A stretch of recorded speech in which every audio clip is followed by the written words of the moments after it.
কম ক্রয় বিক্রয় দেখানো সহ বিভিন্ন উপায়ে ৩ বছরে এস আলম গ্রুপের দুটি প্রতিষ্ঠান ভ্যাট ফাঁকি দিয়েছে ৩,৫৩৮ কোটি টাকা। অপরিশোধিত ভ্যাট ও জরিমানা সহ কোম্পানি দুটির কাছে সরকারের পাওনা ৭,০০০ কোটি টাকার বেশি। ব্যাখ্যা দিতে ডাকা হলেও সাড়া দেয়নি প্রতিষ্ঠানগুলো। ভ্যাট ও জরিমানা পরিশোধের জন্য দুটি প্রতিষ্ঠানকে ৩রা জুলাই পর্যন্ত সময় দেওয়া হয়েছে।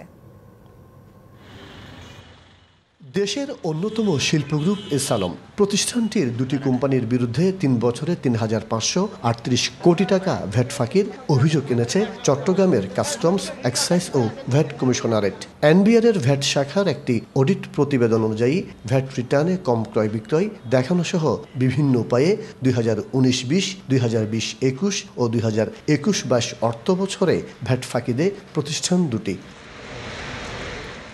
এস আলম ভেজিটেবল অয়েল লিমিটেডের বিরুদ্ধে ১,৯১৭ কোটি টাকা এবং S Alam super edible oil লিমিটেডের বিরুদ্ধে ১,৬২১ কোটি টাকা ফাঁকি দেওয়ার অভিযোগ রয়েছে।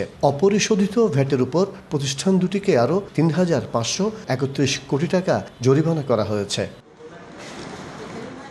চট্টগ্রাম কাস্টমস, এক্সাইজ ও ভ্যাট কমিশনারেটের ফিল্ড অফিস থেকে ভ্যাট ফাঁকির বিষয়ে অডিট করার পর ৫ সদস্যের একটি কমিটি প্রতিবেদন পর্যালোচনা করে ভ্যাট ফাঁকির অভিযোগের সত্যতা পায়। ফিল্ড লেভেল থেকে একটা অডিট হয়েছিল আর কি, ২০১৯ থেকে এই যে ২২ সাল পর্যন্ত ৩ অর্থ বছরে, সেখান থেকে অডিট করে আমরা এই ফাঁকিটা বের করেছি আর কি। আমাদের ফিল্ড অফিস যেটা অডিটের রিপোর্ট দিয়েছে সেখান থেকে ওটা বের হয়েছে। ইনকাম ট্যাক্সের যে অডিট রিপোর্ট সেটার উপর বেস করে আমরা করেছি প্রায় ৩৫০০ কোটির মতো আর কি, ৩,৫০০ কোটি টাকা দুইটা প্রতিষ্ঠানের।